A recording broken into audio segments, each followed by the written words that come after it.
이상훈 기자 만나보겠습니다. 오늘 두 가지 얘기를 하려고 그러는데, 하나는 7시의 비밀을 오랫동안 추적해갖고, 그걸 간단 정리하고, 두 번째는 저는 그보다 훨씬 더 중요한 최태민 씨의 미스테리를 풀어보려고 하는데, 그리고 최태민 씨 미스테리를 풀어가는 와중에 중간에 김용민이 나와야 되는데 와 있어? 오케이. 좀 기다려. 네 차례 아니야. 좀만 기다려. 일단 7시간 미스테리 잠깐 얘기해 봅시다. 그때 뭔가 했다! 얼굴에. 4월 16일 날 나타나가지고 이 얘기 했잖아요. 조끼 입었는데 어떻게 구출 못하는 거야? 그때 눈빛을 잘 봐라. 다 그렇게 구명조끼를 학생들은 입었다고 하는데 그렇게 발견하기가 힘듭니까 지금요? 갇혀 있기 때문에 구명조끼가 의미가 크게 없는 것 같습니다. 그리고 2, 3일 후에 또 찍은 사진을 보면 네, 이틀 뒤 이틀 네, 진주체육관이죠. 팽목항을 방문했을 때 여기를 봐라 이거 이상하다 라고 이제 근거로 사진 몇 장을 제시하며 하는 주장이 있어요. 주장을 좀 풀어보세요. 취재하는 과정에서 한 2년 전쯤에 보톡스를 맞았을 것이라고 하는 한간의 얘기는 있었는데 상당히 그 최순실 쪽에 측근에 해당되는, 그 측근은 누구냐면 그 압구정동에 있는 그 찜질방에 같이 가본 사람 정도 돼야 측근이라고 할 수 있어요. 근데 그 같이 가본 분들 중에서 복수의 사람들, 측근이라고 해도 문제되지 않는 분들한테 매선이라고 하는 그런 시술 방법이 있다는 걸 알았어요. 보톡스 사실 저도 한번 맞아봤어요. 어떤 건지. 여기가 뭐 이렇게 넓어서 맞은 게 아니라 그야말로 실험 삼아. 그런데 그냥 뭐 주사 몇 방 맞으면 끝나는 거예요. 근데 그렇다면 그 7시간의 공백을 설명하는 이유는 안 되겠다. 그런데 2년 전에 알게 됐어요. 그거보다 더 심한 걸 했을 거다. 그러니까 최순실이 즐겨서 받았던 피부 리프팅 시술이 보톡스가 아니라 매선이라는 걸 알게 됐어요. 그러니까 녹는 실인데요. 그거를 100에서 150방 정도 이렇게 넣어주는 거예요. 주사기 끝에다가 넣어서. 그러면 이 실이 녹으면서 콜라겐이 생겨서 부풀어 오르는 것처럼 보인다고 합니다. 그걸 맞았다는 사실을 알게 됐어요. 그거 할 때는 아파요? 많이 아파. 생각을 해봐. 이게 3cm 정도 되는 걸 주사기를 넣는 거예요. 그러면은 안 아프겠어요? 물론 피부 표면 마취를 할 수 있는데 이거는 150개 정도를 아주 숙련된 의사가 하더라도 30분 이상 소요된답니다. 숙련되지 않으면 1시간. 그러면 1시간 동안 계속 3cm짜리 주사기를 여기다 찔르면은 많이 아프지. 그죠? 그래서 보통은 이제 좀 높은 사람들, 뭐 고관 대작이라든가 VIP들을 상대로는 일부러 프로포폴을 놓은데요. 아프다고 계속 불평하니까. 이 사람을 위해서도 그러지만 시술자를 위해서 프로포폴을 놔준답니다. 원래 내시경, 수면 내시경 이런 거 할 때 하는 거죠. 예. 네, 그러면 이제 깨고 나면은 깔끔하니까. 근데 문제는 뭐냐면 여러분들 수면 내시경 해보셨겠지만 프로포폴을 금방 깨요. 그죠? 한 30분이면 깨는데 멍하잖아요. 바보 같잖아요. 그래서 의사분들이 운전하지 말고 술 마시지 말고 뭐 쉬라고 그러잖아요. 그러니까 회복 시간을 고려했을 때 시술 시간 1시간 전후, 그 다음에 완벽한 회복에 이르는 시간 4-5시간 하면 그 7시간의 공백이 설명이 되는 것 같더라고요. 그래서 그 최순실 씨와 목욕을 같이 한 바 있는 그 측근이라고 해도 문제가 안 될 그분들로부터 최순실이 매선 시술을 받았고 나아가서 대통령이라고 저 친구가 얘기하고 있는 박근혜 씨에게도 자기가 쓰던, 자기가 거래하던 의사를 데려가서 청와대에서 매선 시술을 해줬다라고 하는 진술을 결국 받아냈어요. 근데 그날, 그 시각에. 그렇지. 그날이냐 이거지. 자, 그러면 이제 그날이냐가 중요한데, 자, 개연성은 생긴 거죠. 그죠? 6개월에 한 번 정도 갔다고 하니까 하필 또 그날이 될 확률은 상당히 낮아요. 그런데 이제 180분의 1이잖아. 그러니까요. 그래서 그날일까? 뭐 약간의 이제 그 불확실성이 너무 높으니까. 그런데 제가 쭉 사진을 뽑아서 전문의들을 많이 만나러 다녔어요. 혹시나 해서. 그랬더니 전문의들이 하시는 말씀이 이거는 자기들이 봤을 때는 매선 시술 직후에 전형적인 양상이라는 거예요. 이런 눈, 이거. 네, 보통 뭐 여자분들 많이 붓죠. 특히 얼굴에서 눈주위가 가장 많이 붓는 자리라고 해요. 그런데 시술을 하지 않고서 오후 5시 15분 시점에 저렇게 자고 일어나는 것처럼 눈이 붓기가 어렵다. 아니, 너무 슬퍼서 울었을 수도 있지 않나요? 그 생각을 못했네요. 그리고 여기 사진 보면 여러분들 그 박근혜 씨가 옛날 피습당한 상처가 있습니다. 근데 그 상처는 섬유질이기 때문에 붓는 확장 속도가 좀 낮지요. 그래서 위아래로 부어있는 흔적이 보인다라고 진술을 해주셨고, 많은 분들이. 그 다음 심지어 저는 그냥 그림자인 줄 알았는데, 저 좀 가르쳐 주실래요, 저기? 그렇지. 그 부분이, 보통 이틀 지나면 멍이 생긴다고 합니다. 그러니까 당일은 이렇게 우리 매 맞고도 그 다음날 자고 나야 붓고 멍들잖아요. 마찬가지로 하루 지나서 붓기 시작해서 이틀에서 맥시멈이 됐다가 빠진다고 합니다. 바로 그 시점에 찍힌 사진이 아니냐라고 제가 전후 관계를 설명하지 않고 이분 매선침 받은 것 같아요? 안 받은 것 같아요? 라고 물어봤을 때 상당히 많은 전문의들께서 이건 상당히 의심스럽다. 가능성이 매우 높다라고 근데 말씀을 4월 15일 날 했을 수도 있잖아. 그 생각을 못했네요. 개연성이고 그날 그 시각이라고 특정할 만한 다른 결정적 단서가 없는 거죠, 지금. 뭐는 없는 거죠. 그렇죠. 4월 15일일 수도 있고 4월 14일일 수도 있어. 하긴 했는데. 그렇다면 적어도 우린 여기서 출발점은 뭐냐면 7시간 동안 거의 진공 상태로 있었단 말이에요. 대통령이 21번에 걸쳐서 유무선 보고를 받고 지시를 했다고 하는데 하나도 알고 온 게 아니야. YTN 한 컷만 보고 그 자리에 앉아 있었어도 이미 배는 침몰했고 떠 있는 아이들은 없으며 구조는 완전히 실패했다라는 것을 알 텐데 7시간이 지났으니까요. 네. 아직도 왜 못 찾고 있느냐 아이들을 이란 질문이 나올 수가 없는 거죠. 그리고 박영선 의원의 당시 질문에 따라도 분명히 관사 청와대 영내에 있었고 팩스를 넣었기 때문에 추정하건대 관저에 있었을 가능성이 높다는 거예요. 사무실에 있었으면 팩스 넣을 이유가 없잖아요. 바보입니까? 분명히 답변에 팩스를 넣었다는 답변이 있었기 때문에 이거는 관저에 머무르고 있었다. 근데 팩스를 넣었다는 말 자체가 거짓말일 수도 있죠. 그 생각을 못했네요. 저는 몇 가지 동의하는 부분은 뭐냐면 최순실 씨와 같이 있었을 것이다. 이 부분은 저도 동의하는 게 최순실 씨와 같이 있었을 때 건들지 못했거든요. 아무도. 안봉근 씨만 인터비닝 들어갈 네. 수가 있었어요. 그 자리에. 그런데 둘 사이에만 뭐 여자들끼리가 됐건 뭐 이런 뭐 시술이 됐건 혹은 어쨌든 문고리 삼행반도 두드릴 수 없었다는 거죠. 그 두 가지 정도. 근데 저는 여기 더해서 뭐 그동안 뭐 굿설도 있고 많았잖아요. 굉장히 사소한 이유일 거라고 생각해요. 사실은 어처구니 없을 정도로 이게 밝혀질지 모르겠지만 겨우 그거 하느라고 그랬어? 안 그러면 저렇게 과도하게 숨길 필요가 없죠. 예를 들어서 그 어제 JTBC에서 보도했던 성형외과 조그만 성형외과를 자기하고 친하다고 그 소위 데리고 가가지고 경제사들단에 집어넣고 그거 띄우려고 하는데 못 띄운다고 경제수석 막 자르고 그런 다음에 국정원 동원해가지고 그 이 병원 에이전트 코딱지만 해요. 몇 명 일하지도 않는 작은 회사에 그걸 막 세무조사하고 국정원 가서 협박하고 이런 걸 보세요. 천박하기 그지없는 이 사고의 수준 레벨이라는 게 그 얘기 하지 말아요. 표현 그래, 쓰지 그거 말고. 안 좋다, 야.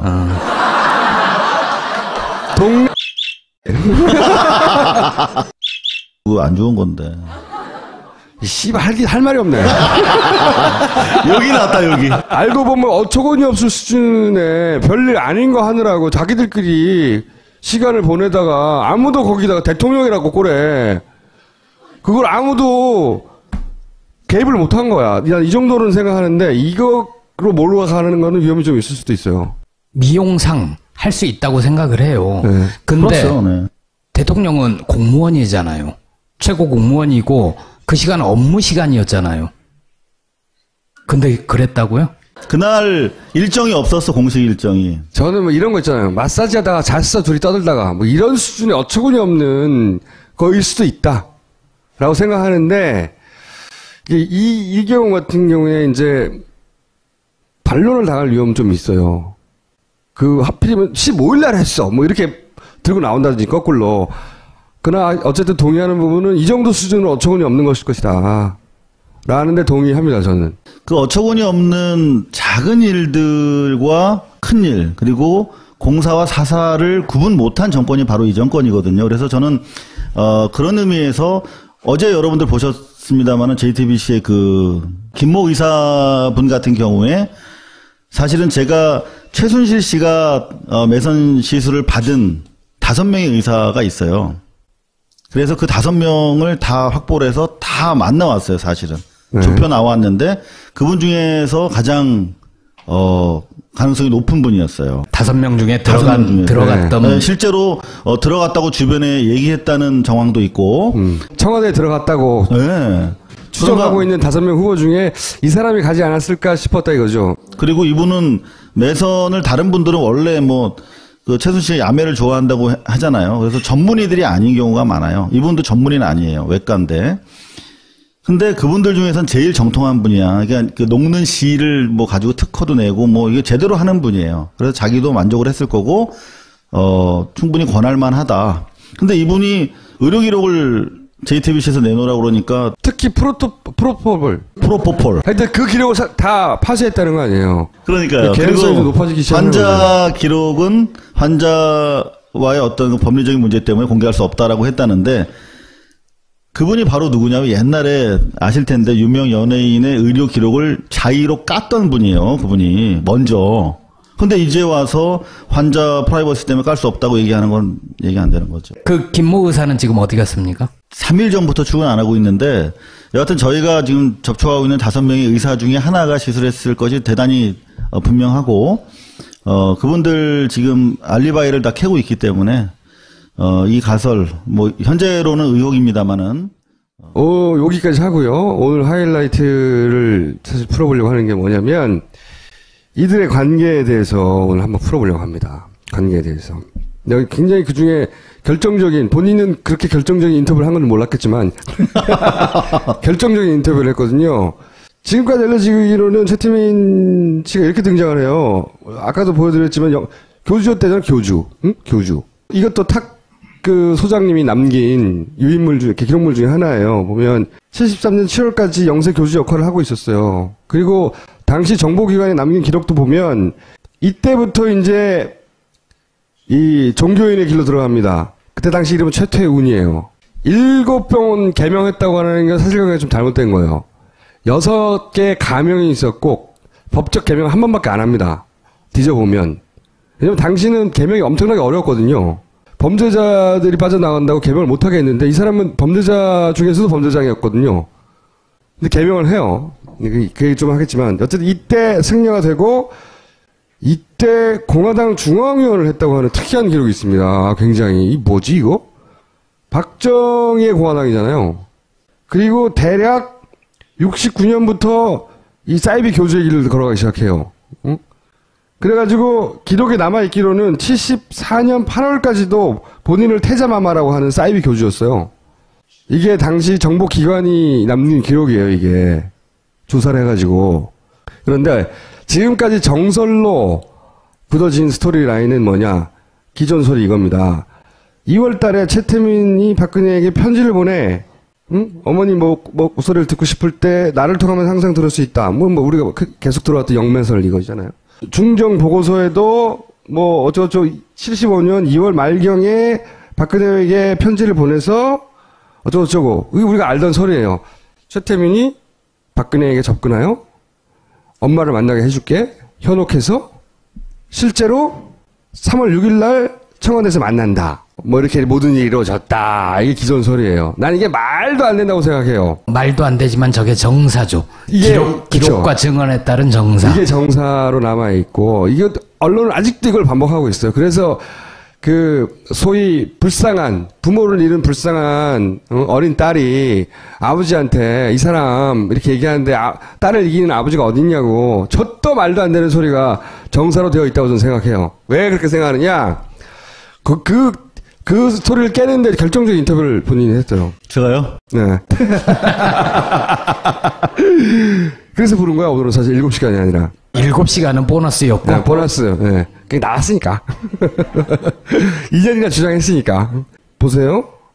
요 앞에 74년 8월까지 사이비 교주였어요. 8월. 근데 갑자기 대통령, 그때 무소불위의 권한을 노리는 독재자 박근혜 대통령의 딸에게 편지를 보냅니다. 갑자기 몇 개월 만에 사이비 교주가.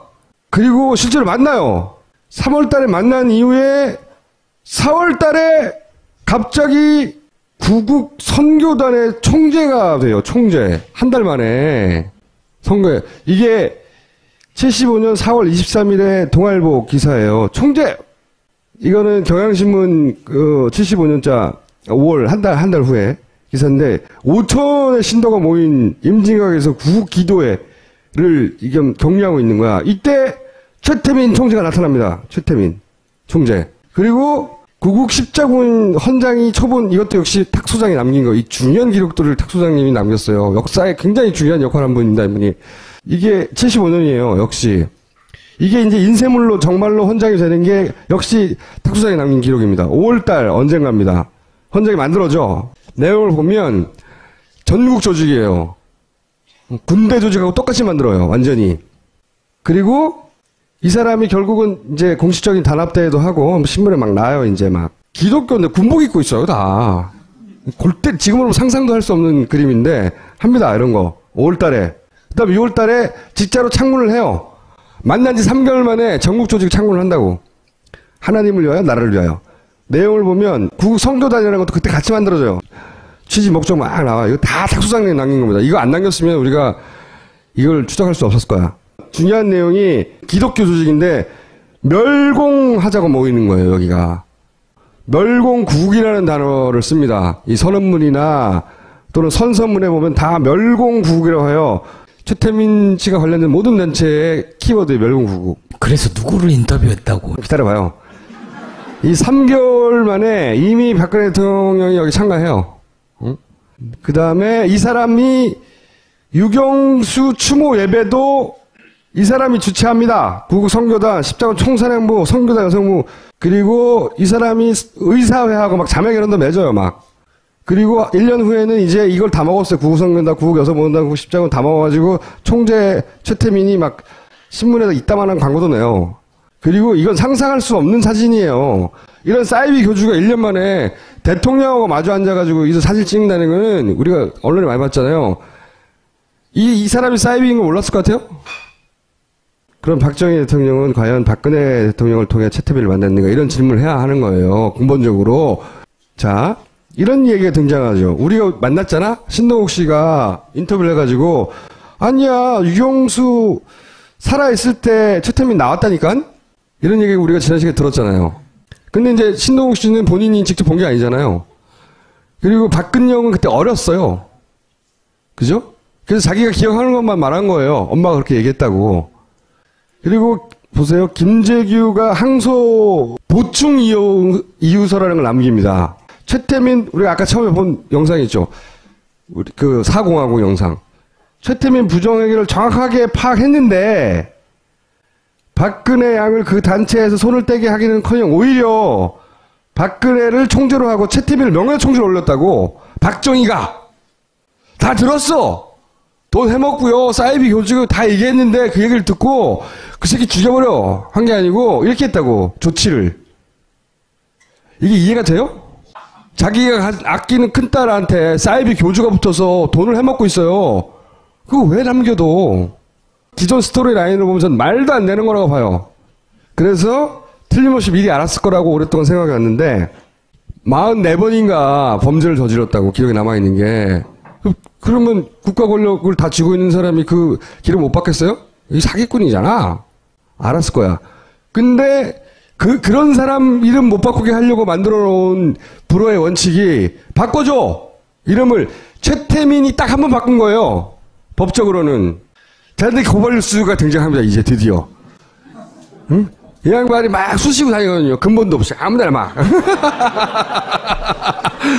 막 쑤시고 다니다가 누굴 만나냐면 오빠를 만난 거예요. 이제 본인 얘기를 해보세요. 나 이 기사를 보고 그래서 내 생각이 맞았어. 다 풀렸어요. 그 얘기를 좀 해봐 주세요. 원래는 제가 이분을 만나기 전에 최순실 씨 동생을 먼저 만났어요. 네. 최용석 씨라고 이제 배달은 이분은 아예 그냥 아버지가 다르지. 그러니까 큰아버지. 그러니까 최태민의 형의 아들, 세 번째 아들인데 이분이 저는 뭐 현몽으로 인해서 만났다라고 자료에 그렇게 나와 있으니까 그거를 사실은 입증하기 위해서 지난 2년 동안 막 본문산 일대 뭐 다니고 다 했어요. 그러니까 머리가 안 따라주고 몸이 고생하는 거예요. 어쩔 수 없습니다. 그래서 많이 다녔어요. 근데 그 와중에 이제 최용석 씨라는 분을 먼저 뵀어요. 근데 그분께 여쭙죠. 최태민 씨가 이렇게 좀 뭔가 좀 신통력이 있었다고 하는데 그리고 또 탕명환 씨 글에 보면 나름대로 종교적인 실력이 있다고 또 돼 그렇죠. 있어요. 그래서 어떤 기술이 있었답니까? 그랬더니 최면술을 한다는 거예요. 그 영원 합일설의 방법론이 최면술이에요. 근데 실제로 자기 어머님이 서울에 가서 최태민 씨가 시키는 대로 올라간다 손 올라간다 그랬다가 안 내려와서 울고 막 그랬대요. 그래서 뭐 살살 빌어서 이렇게 손 내려와서 왔다. 야, 니네 누가 아빠 그거 잘하더라. 최면술 정말 그렇게 얘기를 들었다는 거예요. 그래서 그런 기술이 실제로 좀 있었구나. 그래서 박근혜 씨한테도 올라간다 이렇게 해가지고 또 나름대로 도력을 좀 보였겠구나 그런 생각을 했어요. 뭐 여태까지 우리가 봐온 자료들의 연장선상에서 그러다가 이제 또 어렵게 최재석 씨를 만나게 됐죠. 이분은 훨씬 더 기억을 많이 하는 분이죠. 누구냐면 최태민 씨의 아들이 셋이 있어요. 하나는 북한에서 월남에서 같이 내려온 아들인데 호적에서 판 상태로 지금 외국에 나가 있고 그 위에 있는 형도 나가 있고 국내에 있는 유일하게 호적상의 아들이에요. 그래서 그냥 외아들 첫째라고도 불리는 그런 사람입니다. 나아가서 이분은 현재 저희 고발뉴스가 4년 전에 그 3천억대 추가 부동산 최순덕, 최순실 씨 빌딩을 다 밝혀내지 않았습니까? 그 빌딩들에 대해서도 상속권이 있는 사람이에요. 그래서 대단히 기억하는 부분이 많았는데 그래서 이제 여쭤봤죠. 이걸 모르고 물어본 거예요. 그죠? 뭘 몰라. 아니, 제 말은 뭐냐면은 조금 알았지 그래도. 그러니까 생전에 청와대에서 그건 몰랐죠. 네, 이건 네. 몰랐다는 거죠. 이게 나는 키라고 보는데. 그렇죠. 몰랐죠. 그래서 아버지 이력을 보면 원래 공화당 지배력 공화당. 당시에 공화당에서도 중앙위원 하신 걸로 돼 있었는데 어떻게 된 건지 여쭤봤어요. 아까 그 기록에 나왔던 거. 네. 그랬더니 이제 그 얘기를 하는 거예요. 자기 공화당 중앙위원을 지낸 게 아니라 그것만 한 게 아니라 실제로 서대문 지역구의 지역위원장을 맡았었다는 거예요. 지역위원장이라는 건 국회의원 될 후보들이에요. 그렇죠. 아무나 되는 게 아니에요, 그 자리가. 그 당시에 대통령이 아니었죠. 혁명위원회의 의장이었는데 아무나 주는 사실 지역구는 아니잖아요. 서대문이면. 그래서 이 양반이 장난인지 기억이 좀 부정확할 수도 있는데 다른 것들을 쫙 물어봤더니 상당히 정확하게 기억을 하고 있더라고요. 이를테면 보문산에서 영세계를 선포했을 당시의 위치라든가 그런 것도 알고 있었고 그다음에 보면 아현동 굴레방다리 상가에서도 또 했었거든요. 영세계를. 근데 그런 걸 다 기억하고 자기가 밥당번을 했대요. 그래서 그때가 70년대 중반 따져보면 나이가 얼추 기억할 수 있겠다는 생각이 들더라고요. 그래서 이제 이걸 묻기 시작한 거예요. 아버지가 이게 뭔가 이렇게 꿈을 통해서 예지를 해서 청와대에 편지를 넣어서 그것 때문에 만나게 됐다고 하는데 어떻게 들었냐 아버지한테 그랬더니 자기는 아버지가 가장 아끼는 아들이었답니다. 이분이 주먹을 쓰는 아들이었어요. 실제로 보면 똑같이 생겼는데 눈이 부리부리하고 되게 무섭게 생겼어요. 웃고 있는데 눈은 막 불타 호랑이처럼. 그런 분이 되게 무섭잖아요. 그리고 실제로 그런 또 나름대로 업계에도 종사하셨던 분이고 그래서 그때 당시에도 사고를 좀 많이 쳤대요. 그러니까 아버지 입장에서는 이렇게 신경이 쓰이면서도 이렇게 마음이 가는 그런 아들이었던 것 같아요. 그런데 그때 당시에 아버지만 편지를 보낸 게 아니라는 거예요. 그때 최태민 씨한테 얘기를 다 들었대요. 재산 관계부터 다 자기가 안대. 그러면서 들은 얘기가 한간에 그런 얘기가 있는데 자기만 그때 편지 보낸 게 아니라 애도하는 마음으로 각계 사회 원로들과 명사들이 단체로 편지를 보냈나 봐요. 그때 청와대로. 네. 그 중에 하나 자기도 그냥 편지를 썼다. 뭐 이렇게 현몽 같은 거 담지 않고. 그런데 평상시 알고 있으니까 연락이 와서 만나지 않았겠느냐라고 하면서 하는 얘기가 유경수 여사 계실 때 2차례 정도 청와대에 들어가서 유경수 여사 계시고 그쪽 가족과 함께 식사를 했다는 얘기를 살아생전에 많이 했다는 얘기예요. 더 중요한 얘기가 있어요. 요걸 원했던 거지. 더 중요한 얘기. 그리고 제 그 아들은 이렇게 기억하고 있다고. 부친이 일제시대 일본에 머물 무렵 청년 박정희를 그때부터 알고 지냈고, 박정희 대통령이 부친으로부터 뭔가 많은 도움을 받아서 늘 미안한 감정을 가지고 있었던 것 같다. 라고 자기는 들었다고. 이 얘기를 한 계기는 아까 우리 저 충수가 보여준 사진이 있어요. 3샷.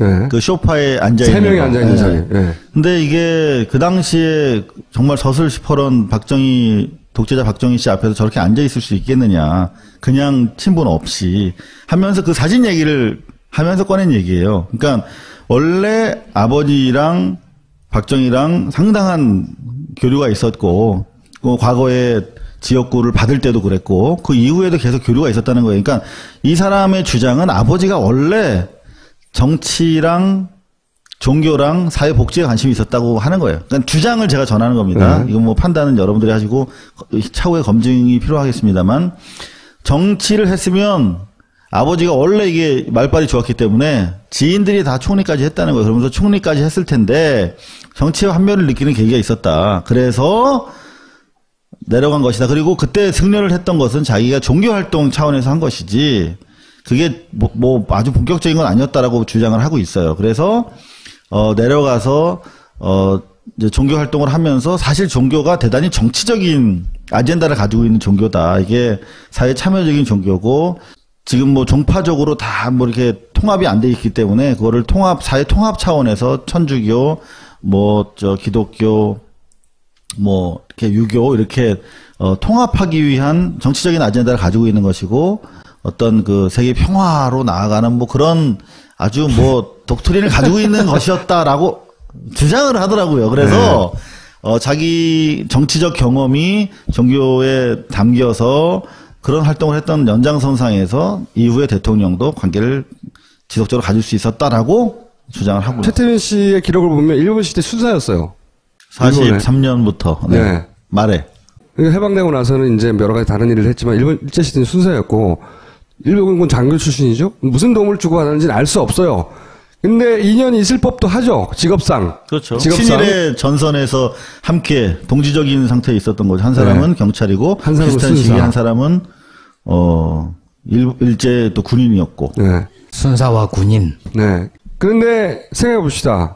알던 사람이야. 그리고 저는 박근영 씨가 기억하는 엄마가 저 사람 조심해야 돼 하는 것은 아내 입장에서는 믿을 수 없는 남자라고 생각했을 수 있어요. 여자들이 더 잘 알죠. 네, 그런 경고를 따라했을 수 있어요. 그러면 박정희는 알고 있었어, 이 사람을. 이렇게 나는 결론을 내리고, 그리고 그렇다면 가짜 목사라는 걸 누구보다 잘 알고 있었다고. 이게 어떻게 도움 없이 가능하냐고. 이게 박정희는 저 사람이 순사 출신이고 1년 전까지만 해도 사이비 그 교주 역할을 했고 불과 몇 개월 만에 목사가 되었고 이름도 법적으로 바꿨고 이걸 다 몰라? 대통령이? 알고자 하면? 모르는 정도가 아니라 오케이 안 해주면 일을 못 바꾼다니까. 44차례에 과거에 뭐 사기부터 시작해가지고 바꿀 수가 없어요. 그리고 사기를 아무나 치는 게 아니에요. 그러니까 보통 아무것도 없는 사람들은 주로 폭행밖에 못 쳐요.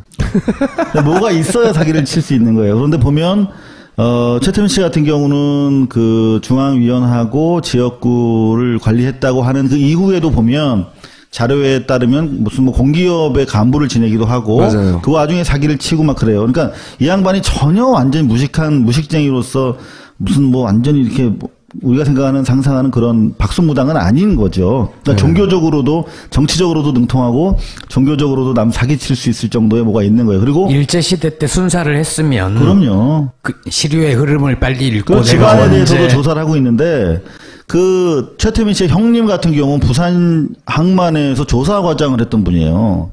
그 집안도 간단한 집안은 아니었어요. 그리고 아까 이게 대선 다음날 사망했다는 조 씨 있잖아요. 갑자기 죽었다고 하는 그 양반이 장관 비서 출신이에요, 당시에. 어쩌다가 교주가 됐는지는 모르겠으나 그 심리의 변화는 모르겠으나 교주 역할을 한 것은 분명히 탁 소장이 봤으니까. 그리고 태자마마라고 본인 스스로를 칭했던 것도 기록에 남아있으니까. 교주는 교주가 맞아. 근데 정치고 뭐고 기업 활동을 하다가 교주가 된 거예요. 그리고 그 전에 박정희는 알았어요. 당연히. 그리고 지역구 위원장을 할 정도면 국회의원 후보예요. 몰랐다는 게 더 이상한 거예요. 알았어요. 다음 페이지. 자. 탁명한 소장의 기록에 또 이런 게 남아있어요. 탁 소장이 발견한 거야. 저 사람, 얼마 전까지만 해도 사이비 교주였는데? 그러자 중정이 찾아옵니다. 중앙정보부 종교 담당자가 와가지고 몸조심하라고. 아니, 가짜를 가짜로 말했는데 왜 탁수장한테 몸조심하라고 중앙정보부가 나서냐고. 이상하잖아요. 알고 있었다고 다.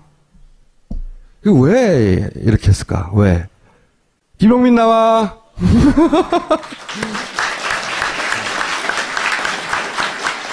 안녕하십니까. 한국의 트럼프 김용민입니다. 자, 왜 그랬냐? 개신교 하면 어느 나라가 생각나십니까? 예, 실제로 미국은 곧 개신교고 개신교는 미국이었어요. 6.25 때 이런 일도 있었습니다. 개신교는 곧 미국이라고 생각했던 북한 주민들이 그때 막 미국이 폭격을 날렸잖아요. 1.4 후퇴 이후로. 그때 우리가 교회당에 들어가 있으면은 살겠지 해가지고 당시 교회는 다 산 언덕에 있었거든요. 다 올라갔어요. 그래서 다 교회당에 들어갔지. 십자가만 보면은 미군 폭격기가 여기는 피해서 쏘겠지 싶었는데 제일 먼저 맞았지 거기가. 어쨌든 그 당시 사람들 인식 속에는 미국은 기독교였다는 거예요. 예. 이 사실 미국하고의 관계 속에서 박정희는 굉장히 곤궁한 처지에 놓였어요. 왜냐? 이 종교를 탄압하고 있는 것 아닌가. 왜냐하면 그때까지만 하더라도 기독교가 진보적인 주장을 많이 했습니다. 지금 한기총 해가지고 다 보수 일색이잖아요. 새누리당 맨날 지지하잖아. 그때는 안 그랬어요. 여담으로 한기총을 어디서 만들었는지 아십니까? 참여정부 때 진실규명기구에서 확인한 바에 따르면 국가안전기획부가 만들었습니다. 한기총이 보수 목사들을 죽여가지고. 네, 그게 80년대 일이에요. 예. 그런데 그 원조가 지금 나오는 거예요. 원조가 당시에 예. 자 이제 쭉 풀어서. 예. 자, 왼쪽이 진보 개신교계, 오른쪽이 이제 최태민의 동태입니다. 진보 교계 일단 진보. 사실 1969년 이전만 해도 개신교는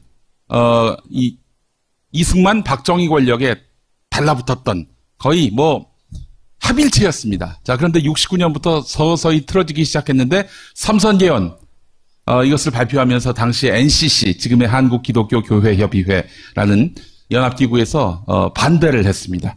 이후로 계속 박정희 정권과 들이받는 거예요. 진보교계가. 진보교계라면 주로 장로교 중심의 혹은 감리교 이런 계통의 그 교단들인데 그러다 1973년 4월 부활절 때 새벽에 부활절 연합예배 열지 않습니까? 여의도 광장, 서울 광장. 이때는 남산에서 했었는데 그때 진보교단 목사들이 전단지를 뿌리는 거예요. 유신 정권을 막 항거하면서 기독교가 운동권이 돼버린 거예요. 아주 박정희 정권을 정면으로 들이받는. 모든 개신교계가 그런 건 아니고 진보교계가 그랬어요. 근데 진보교계가 그 이후에 유신 철폐 데모에 앞장서기도 하고 그러면서 하여튼 박정희에게 굉장히 위협이 됐었어요. 근데 이 진보교계가 미국하고 굉장히 탄탄한 네트워크가 구성되어 있었습니다. 그런 진보교계를 박정희가 이뻐하겠어요? 어떻게든 정권에 위협이 되니까 손을 봐야 되겠다. 이렇게 생각을 했던 거죠. 그래서 굉장히 이 진보개신교계를 어떻게 손볼까 고민을 하던 와중이었습니다. 그러면서 이제 예를 들어 진보교계를 이적 활동을 한다든지 지금 쓰는 수법 있잖아요. 예. 정권에 반대하면 종북이라고 모는 거 이때 다 나온 거예요. 원조가. 네. 교계를 이적 활동한다고 하고 횡령 범죄로 단속하고. 횡령 범죄는 지어낸 거였어요. 네. 그러니까 없는 죄를 만들어낸 거죠. 앞서서 1971년에 그 문공부 장관이 진보 교계에다가 이제 드디어 선전포고를 합니다. 자꾸 이런 식으로 종교의 본연의 그런 이 범위를 벗어나면은 그렇다고 종교라고 봐줄 수는 없는 거 아니냐. 그땐 가만히 안 두겠다. 이렇게 공개적으로 경고를 했고요. 74년 국가조찬기도회 때는 박정희가 직접 이 진보 교계가 민청학년하고 연결되어 있는 것 같다. 라면서 또 이렇게 슬쩍. 지금 우리가 알고 있는 수법들은 다 이때 등장한 거예요. 그러면서 또 75년 4월에는 뭐 말씀드린 대로 NCCK에 참여했던 그런 목사들, 이분들 아무래도 선교비 받아다가 인마이 포켓한 거 아니냐. 외국으로부터 선교비 받아다가 인마이 포켓한 거 아니냐. 이런 걸로 횡령단속을 했었고, 75년 11월에는 로마서 13장을 김종필 씨, 당시 국무총리가 이야기를 했는데, 로마서 13장은 모든 권력에게 순종하라. 이 이야기를 여기서. 이 사건도 굉장히 중요해요. 예. 미국 목사를 추방했는데, 조지 오글 목사님은 이제 미국 목사님인데, 뭐 들어와서 이렇게 저렇게 우리 민주화 운동에 참여를 했고, 인혁당 사건 당시 이게 조작된 것이다라고 네. 폭로한 주인공입니다. 미국 목사님인데. 이 추방당했고, 근데 이 일로 미국에서 한국을 인권탄압국이라고 예. 얘기하고 압박했단 말이죠. 예, 그러니까 예. 생각해 보시면 요 시점이 거의 우리 최태민 그 목사 직전 사이비 교주 상태였을 그때예요. 저 무렵에 이제 서울로 올라오신 거예요. 예, 요번에 서울 올라오셨고 요때만 하더라도 태자마마 상태였던데요. 예. 태자마마. 74년 7월에 아주 중요한 일이 있었는데, 오늘 이 사실을 폭로하고 있는 제가 태어난. 자, 그 다음 타임라인은. 자, 그렇다고 하면은 최태민을 굳이 시킬 거 없이 보수 개신교계가 나서서 진보교계가 이야기하는 거 좀 반박도 하고, 마치 그 시위가 벌어지면 어버이연합이 등장해서 맞불 시위를 놓듯이 그 역할을 바로 박정희 정권 때 보수 교계가 했었습니다. 뭐 대표적으로 삼선개헌 반대를 NCCK가 하니까 곧바로 DCC라고 대한기독교연합회라는 지금의 한기총 같은 단체지요. 거기서 삼선개헌을 지지하는 성명을 발표하고요. 또한 73년 조찬기도회 중에는 김준곤 목사라고 CCC라고 학교에서 굉장히 유명한 왜 선교단체 있죠? 사형리 뭐 이렇게 펼치고 다니면서 거기 대표였던 김준곤 목사가 조찬기도회 하다가 설교 중에 이 유신은 세계 정신사적 혁명이다 이러면서 잔뜩 띄워줬었습니다. 그 뒤로도 뭐 수많은 보수 목사들 조용기 목사나 이런 사람들이 반공 집회에 나와가지고 자꾸 박정희 정권을 띄워주는 그런 발언을 했었고요. 74년에 이르러서는 조지 오글 목사 추방된 바로 그 시점인데 기독교 반공 시국선언을 합니다. 예, 그래서 지금 우리가 인권 이런 거 신경 쓰지 말고 반공에 우리가 방점을 둬야 한다 이런 식으로 이야기를 했었고, 그 이듬해 그로서도 모자랐다고 판단했던지 종교 탄압, 미국 쪽에서 한국이 지금 뭐 이것 때문에 그렇지, 조지 오글 목사 내쫓았다고 종교 탄압국이라고 얘기하는데 그건 억측이다. 여기 예배 보기도 하고 뭐 여기 선교 활동하는데 아무 문제가 없다라는 그런 성명을 냈었습니다. 당시 미국의 힘은 한나라 정권을 대놓고 뒤엎는 수준이었거든요. 네. 박정희는 그걸 굉장히 두려워했어요. 미국이 자기를 명분을 가지고 들어와가지고 뒤집어 버리는 거에 대해서. 그래서 미국이 이런 예를 들어서 인권 탄압국이라고 공격하고 하는 것에 되게 신경을 많이 썼다고요. 그래서 보수교계가 이렇게 열심히 박정희를 위해서 응원해주고 뒷받침해주고 또 변명도 해줬는데, 근데 미국 사회에서는 그게 별로 안 동의가 안 됐던 먹혔지, 거예요. 전혀.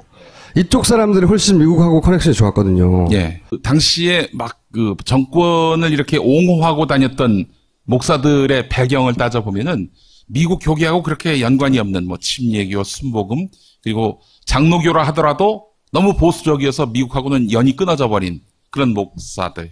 그리고 이제 이건 최태민 라인인데 뭐 예. 편지를 했다 뭐 갑자기, 그리고 5월달 아까도 쭉 설명했죠. 조선일보에도 광고 등장하고 동아일보도 등장해요. 아까 보여드린 건 동아일보인데 일제 일간지에 등장해요, 최태민이. 그리고 77년에는 박정희 최태민 거세 잘라라 지시를 합니다. 이 얘기는요, 박정희가 불러가지고 친국을 했다는 거 아닙니까? 직접 네. 친히 추궁을 했었는데, 그때 박근혜가 나타나서 박근혜 대통령께서 나타나서 이렇게 뭐 울었다는 거 아니에요, 한마디로. 뭐 그런 식으로 이야기가 남아 있죠. 이분은 굉장히 나에게 도움 주시는 분이고 뭐 좋은 분이고 이런 식으로 얘기를 했는데, 그로부터 며칠 뒤에 박정희 대통령이 당시 선우연 공보 비서관한테 거세하라고.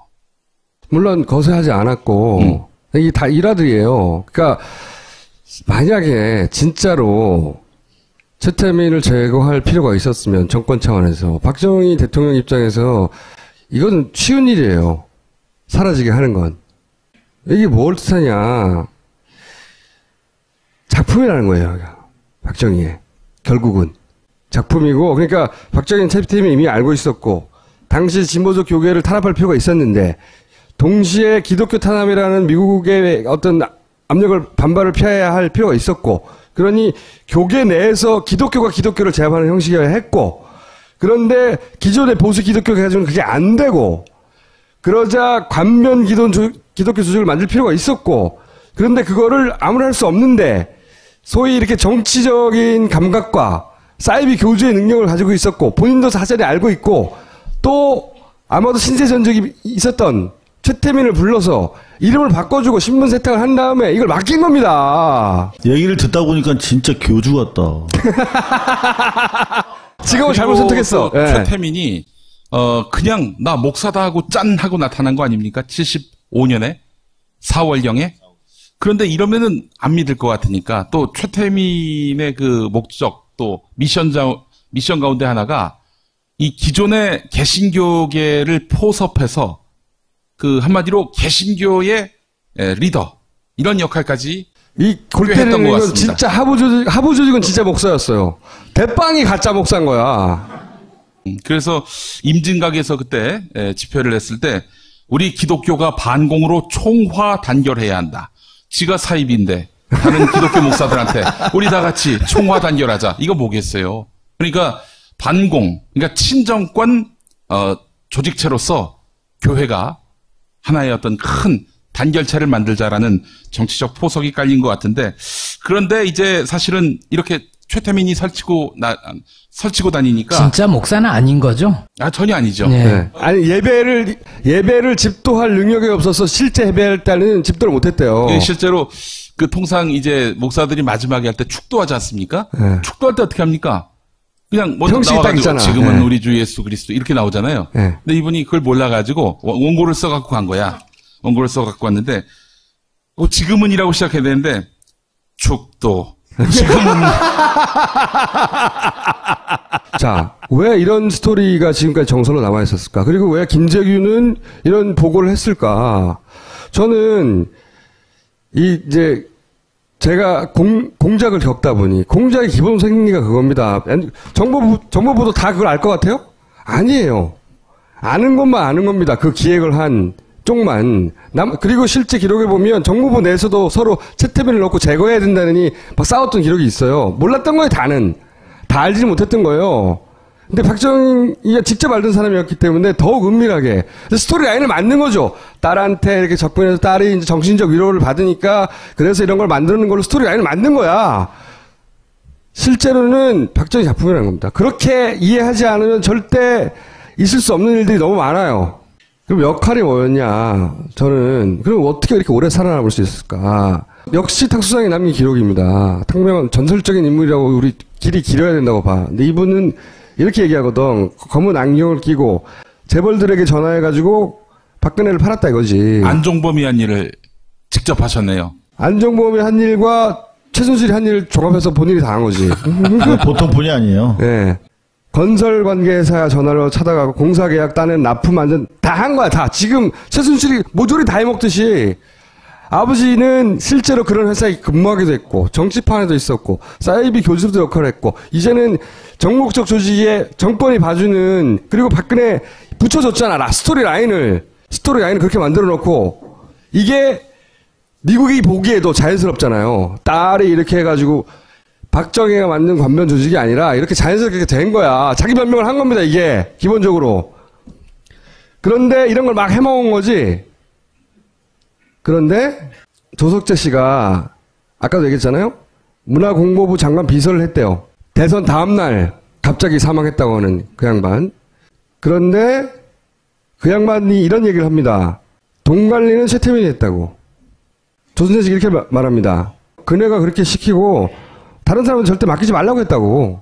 이게 최태민이 박근혜를 빨아먹었다고만 보도되고 있는데 그게 아니라는 거지.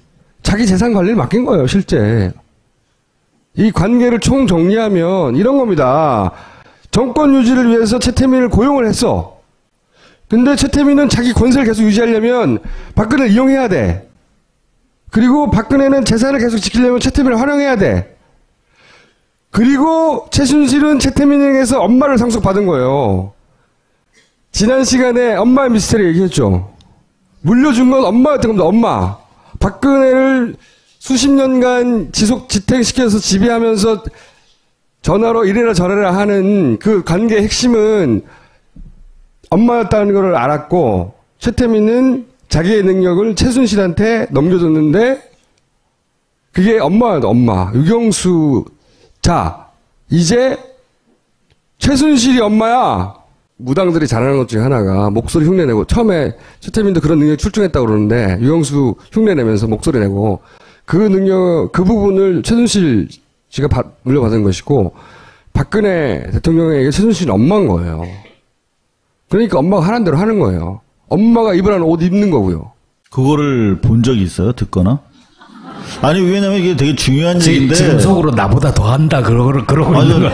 아니, 그러니까 왜냐면 지금 갑자기 하루아침에, 저는 지난 2, 3년 동안 계속 이거를 너무나 어마어마한 얘기라서 어떻게 취재하기 되게 어려운 상황에서 한 발 한 발 왔는데, 갑자기 어느 날 갑자기 최순실이 무슨 박근혜한테 현몽하고 이렇게 딱 세트가 돼 있더라고요. 방송에서 다 그러고.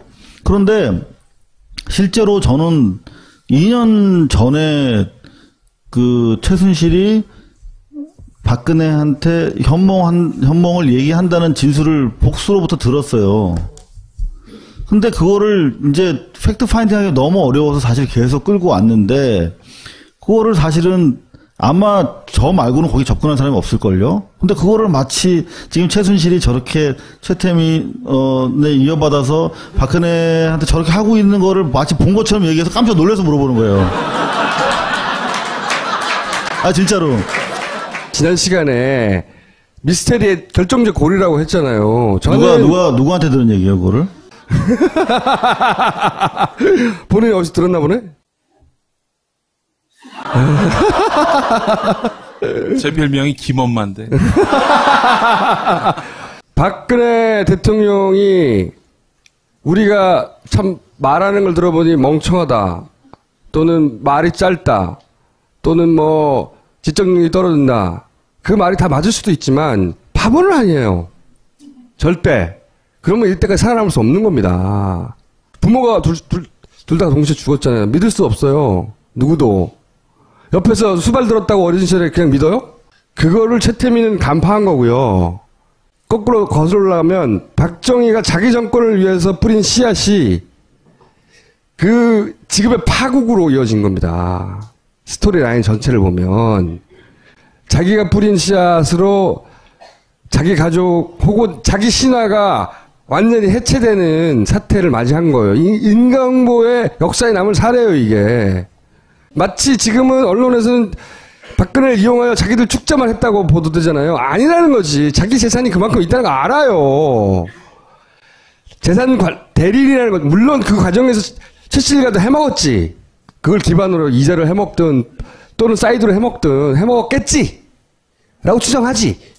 원래 보수는 신화를 기반하는 거예요. 응? 저 또 논리가 없기 때문에. 우리나라 친일 보수라고, 보수도 아닌 친일 가짜 보수의 뿌리는 박정희예요. 여기서 만든 신화거든요. 차곡차곡. 이거가 자기가 그 정권을 유지하기 위해서 뿌린 씨앗에 의해서 해체되고 있는 거예요, 지금. 그래서 이 기회를 놓치면 안 되는 거예요. 지금은 박근혜가 해체되고, 동시에 박근혜가 해체되니까 그 기반이었던 박정희도 해체되고 있는 와중이거든요.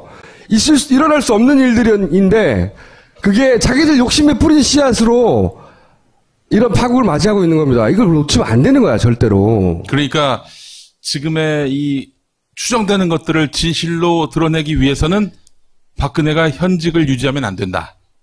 이런 얘기로 저는 받아들이겠습니다. 이 감동적인 스토리의 끝을 네가 꼭 이렇게. 지금 제가 최순실 주변 사람들, 측근 가족들 다 이렇게 접촉을 하고 있는데, 중요한 거는 이 사람들이 최순실이 죽지 않을 거라고 믿고 있다는 거예요. 오. 그리고 박근혜 정권도 그렇게 소락호락 망가지지 않을 거라고 생각하고 있어요. 그렇기 때문에 입을 못 여는 것들이 많습니다. 그런데 우리 국민들이 힘을 모아서 이 정권, 이 체제, 그리고 이 만들어진 엉터리 신화가 붕괴될 수 있다라고 하는 것들을 보여줘야 바로 그래야만 우리 총수가 얘기하는 엄마의 진실도 열릴 것이고 총수가 더 이상 소송도 당하지 않을 거라고 생각합니다.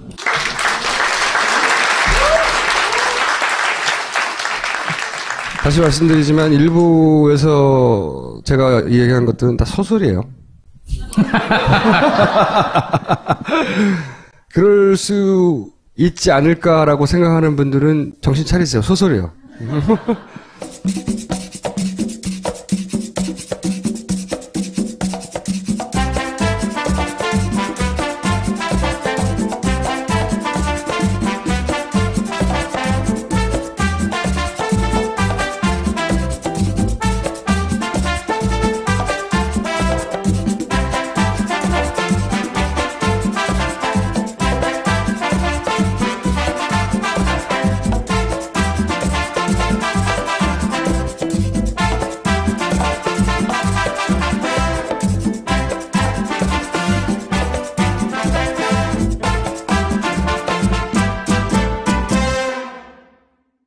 아시죠? 예. 김대중 노무현의 연설 모두 담당했던 강원국 씨를 모십니다. 우리가 올려드린 종이에 이게 고쳐서 주시는데 깨알같이 국한문 혼용체예요. 무슨 말인지 모르는 경우 있거든요. 오랫동안 모신 사람을 다 불러가지고 그분은 적당히 끝이 없어요. 행사 시작하는 순간까지 고치세요. 이게 김대중 대통령 그래도 연설을 3년간 쓰면서 그분께 배운 게 있는데 그게 전혀 씨알도 안 먹히는 거예요. 내가 하는 소리를 항상 녹음을 들으라고. 그래서 근데 하루 종일 얘기를 하시는 거예요. 아니, 저는 하여튼 박근혜 대통령이 화면에 나오면요. 리모컨을 찾느라고 정신이 없거든요. 빨리 돌려, 빨리 돌려. 막 정말 이게 다 읽으시잖아요. 심지어 국무회의 발언도 읽으시잖아요. 그 글을 쓸 수 없는 사람이에요. 어떤 면에서는 아예 생각이 없는 게 보이거든요.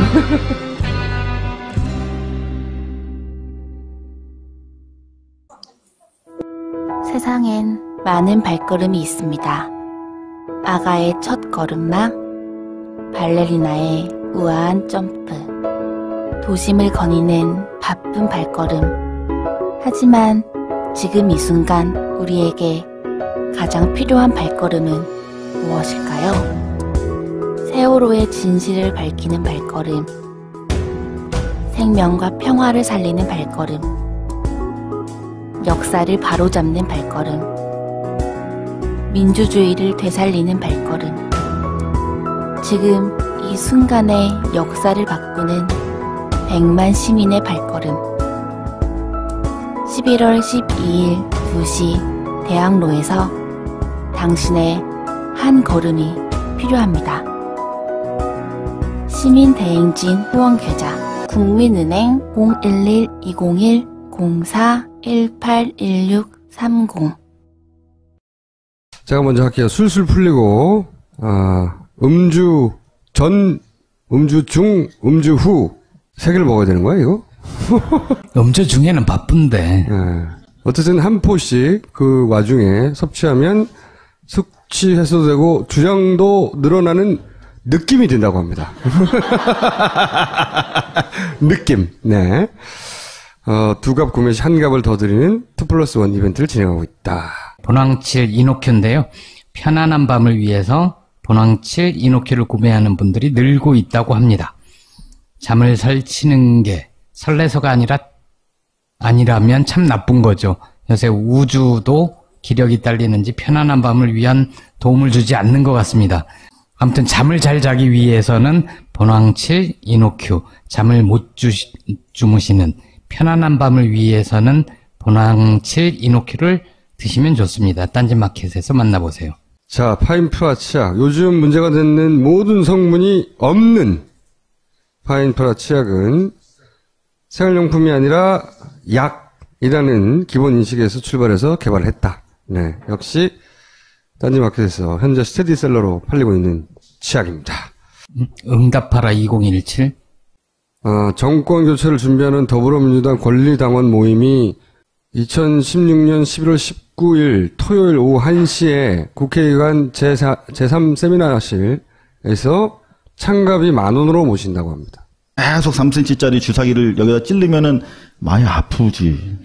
그죠? 그래서 보통은 이제 좀 높은 사람들, 뭐 고관 대작이라든가 VIP들을 상대로는 일부러 프로포폴을 놓은데요. 아프다고 계속 불평하니까 이 사람을 위해서도 그러지만 시술자를 위해서 프로포폴을 놔준답니다. 원래 내시경, 수면 내시경 이런 거 할 때 하는 거죠. 예. 네, 그러면 이제 깨고 나면은 깔끔하니까. 근데 문제는 뭐냐면 여러분들 수면 내시경 해보셨겠지만 프로포폴 금방 깨요. 그죠?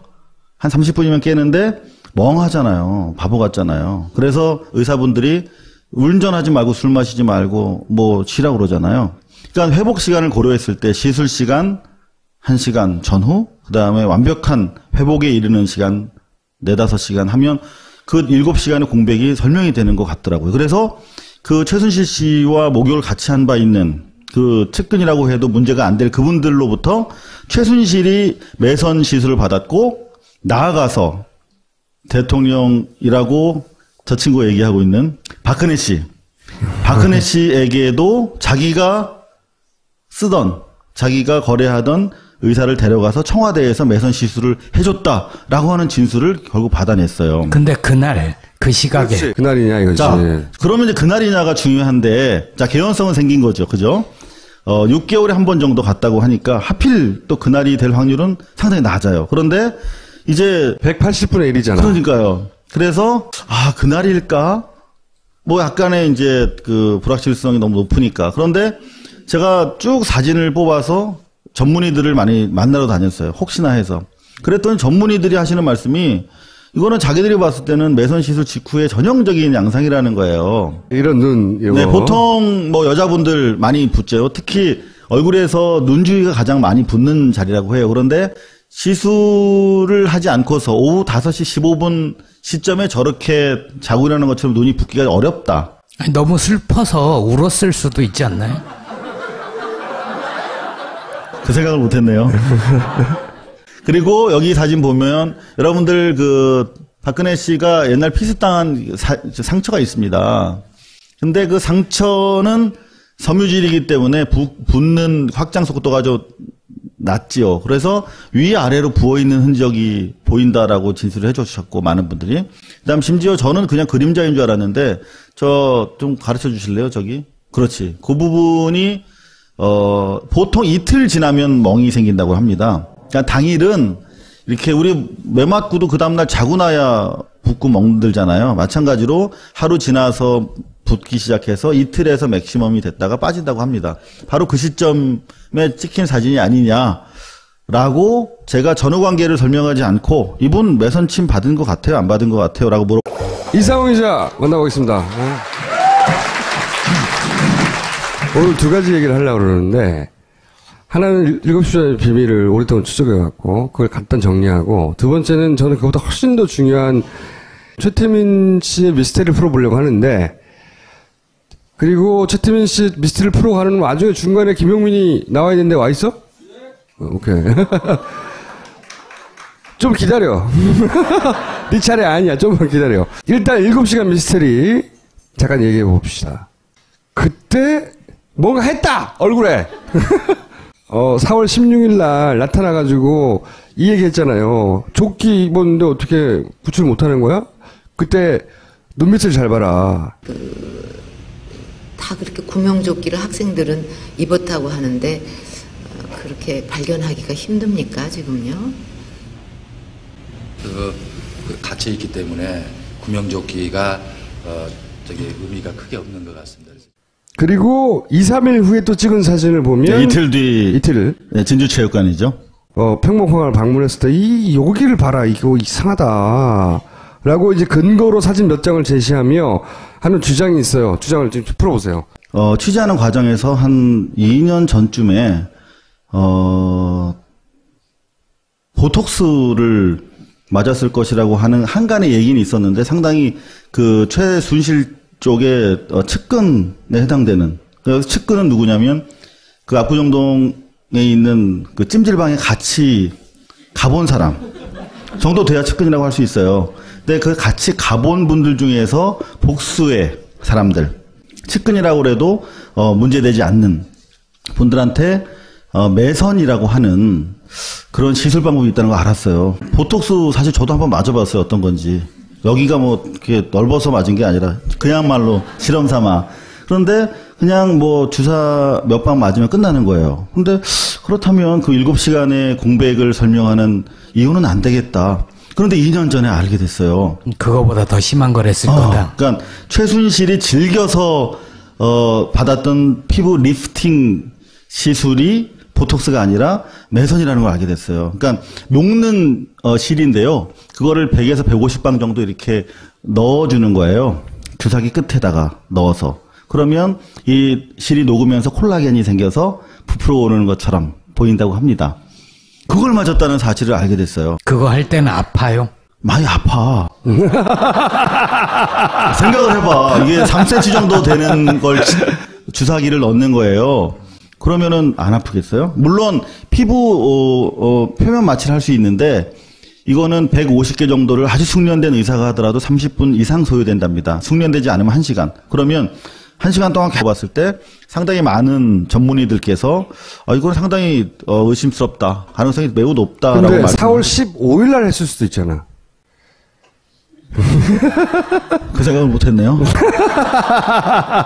그냥 개연성이고 그날 그 시각이라고 특정할 만한 다른 결정적 단서가 없는 거죠, 지금. 뭐는 없는 거죠. 그렇죠. 4월 15일일 수도 있고 4월 14일일 수도 있어. 하긴 했는데. 그렇다면 적어도 우린 여기서 출발점은 뭐냐면 7시간 동안 거의 진공 상태로 있었단 말이에요. 대통령이 21번에 걸쳐서 유무선 보고를 받고 지시를 했다고 하는데 하나도 알고 온 게 아니야. YTN 한 컷만 보고 그 자리에 앉아 있었어도 이미 배는 침몰했고 떠 있는 아이들은 없으며 구조는 완전히 실패했다라는 것을 알 텐데 7시간이나 지났으니까요. 네. 아직도 왜 못 찾고 있느냐 아이들을 이런 질문이 나올 수가 없는 거죠. 그리고 박영선 의원의 당시 질문에 따라도 분명히 관사 청와대 영내에 있었고 팩스를 넣었기 때문에 추정하건대 관저에 있었을 가능성이 높다는 거예요. 사무실에 있었으면 팩스 넣을 이유가 없잖아요. 바보입니까? 분명히 답변에 팩스를 넣었다는 답변이 있었기 때문에 이거는 관저에 머무르고 있었다. 근데 팩스를 넣었다는 말 자체가 거짓말일 수도 있죠. 그 생각을 못했네요. 저는 몇 가지 동의하는 부분은 뭐냐면 최순실 씨와 같이 있었을 것이다. 이 부분은 저도 동의하는 게 최순실 씨와 같이 있었을 때 건들지 못했거든요. 아무도. 안봉근 씨만 인터비닝 들어갈 수가 있었어요. 그 자리에. 그런데 둘 사이에만 뭐 여자들끼리가 됐건 뭐 이런 뭐 시술이 됐건 혹은 어쨌든 문고리 3인반도 두드릴 수 없었다는 거죠. 그 두 가지 정도. 근데 저는 여기 더해서 뭐 그동안 뭐 굿설도 있고 많았잖아요. 굉장히 사소한 이유일 거라고 생각해요. 사실은 어처구니 없을 정도로 이게 밝혀질지는 모르겠지만 겨우 그거 하느라고 그랬어? 안 그러면 저렇게 과도하게 숨길 필요가 없죠. 예를 들어서 그 어제 JTBC에서 보도했던 성형외과 조그만 성형외과를 자기하고 친하다고 그 소위 데리고 가가지고 경제사들단에 집어넣고 그거 띄우려고 하는데 못 띄운다고 경제수석 막 자르고 그런 다음에 국정원 동원해가지고 그 이 병원 에이전트 코딱지만 해요. 몇 명 일하지도 않는 작은 회사에 그걸 막 세무조사하고 국정원 가서 협박하고 이런 걸 보세요. 천박하기 그지없는 이 사고의 수준 레벨이라는 게 그 얘기 하지 말아요. 표현 그래, 쓰지 그거 말아요. 안 좋다, 야.